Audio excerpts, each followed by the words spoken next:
Hi there, in this video I want to show you how to fix App Store connection issue on your iPad mini 6. Let's get started. So there are many different problems why your App Store cannot work. Sometimes it can be due to the no internet connection. So in that case we just need to turn on the Wi-Fi and connect to our network. I'm just gonna trigger the control center, tap on the Wi-Fi so it will be searching for the available networks, and now I just connect it. So now we can try to close this app and then open it once more. Just swipe like that to close it, and let's open it again. If in your case nothing still works, so just go in your profile icon. Here choose to sign out. Sign in with Apple ID now again, and sometimes it may help to solve the problem with non-responsive App Store.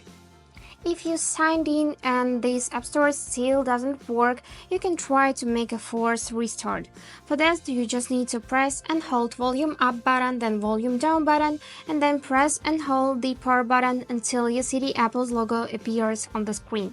So let's try to do this. I'm gonna press volume up, volume down, and press and hold the power button. Now continue pressing till you see the Apple's logo appears on the screen. Now we can release the button and just wait a couple of seconds till it will turn on again.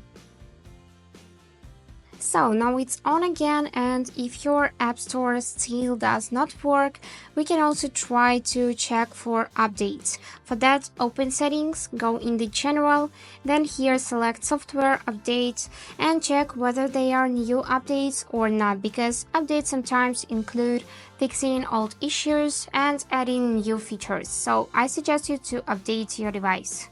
And also, the last way, we can reset network settings. For that, you just need to go in the General tab once more. Here, select Transfer or Reset this iPad.